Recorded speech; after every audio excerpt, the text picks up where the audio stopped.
जंगल के फल। पुराने समय की बात है। अमरावती नगरी में एक धनी वणिक रहता था। एक बार उनका पुत्र रतनगुप्त देश विदेश में व्यापार करने घर से निकला। चलते समय रतनगुप्त की माँ उसे समझाने लगी, बेटा, तुम मित्रों के साथ व्यापार करने जा रहे हो, पर रास्ते में संभल कर रहना। विविध देशों में न जाने कैसी परिस्थितियां सामने आएंगी। कोई बुजुर्ग तुम्हारे साथ होता तो अच्छा रहता, पर खैर, मेरा तुम्हारे लिए यही उपदेश है कि रास्ते में सदा आंख खोल कर रखना और चलना, चीजों को अच्छी तरह से ही देखना और समझना। रतनगुप्त ने माँ को वैसा ही सब करने का आश्वासन दिया। माता पिता के पैर छूकर उनका आशीर्वाद लेकर वह यात्रा के लिए निकल पड़ा।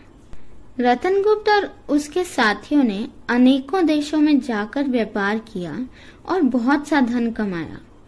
माँ की सीख पर ध्यान देने के कारण कई जगह उसकी और उसके साथियों की रक्षा हुई। अंत में वे सभी घर की ओर लौटे।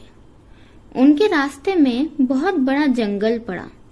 कई दिनों तक लगातार उस जंगल में चलते चलते रतनगुप्त और उसके साथी थक गए।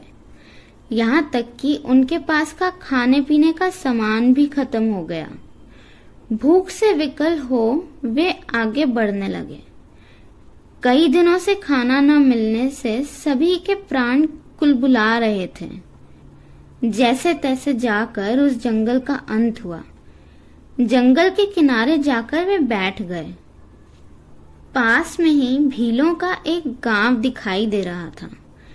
रतनगुप्त का मित्र प्रवणगुप्त बोला, पता नहीं भील हमारा स्वागत करेंगे या गांव में घुसने से ही मना कर देंगे। भीलों के गांव में न जाने की बात तो बाद में सोची जाए, पहले तो कुछ खाने का जुगाड़ लगाया जाए, धनगुप्त कहने लगा। सहसा सभी की निगाह सामने खड़े जामुन के पेड़ पर गई। काले काले रसीले जामुनों से वह लदा खड़ा था। उसे देखकर सभी की भूख भड़क उठी। धनगुप्त उठा और ढेर सारे जामुन तोड़ कर लाया। सभी मिलकर खाने ही वाले थे कि एकाएक रतनगुप्त, जो अभी कुछ सोच रहा था, चिल्ला उठा, मित्रों, इन जामुनों को छूना भी नहीं, अन्यथा बुरा परिणाम होगा। उसकी बातें सुनकर सभी आश्चर्यचकित रह गए। अच्छी खासी गोल मटोल जामुने, जोरों से लगी भूख, फिर भला रतनगुप्त उन्हें खाने से क्यों मना कर रहा है? सभी उसकी ओर ऐसे देखने लगे जैसे वह कोई बहुत बुरी बात कह रहा हो। मैं जानता हूँ कि तुम्हें मेरी बात बुरी लग रही है, मगर यह फल विषैला है। कहीं ऐसा ना हो कि हम उसे खाकर सो जाएं, रतनगुप्त बोला। पर तुम्हें ये पता कैसे लगा? प्रवणगुप्त पूछने लगा। देखो, इस पेड़ पर असंख्य चिड़ियां बैठी हैं, पर किसी ने भी इन फलों को चखा तक नहीं है। सभी के सभी ज्यों के त्यों लगे हैं।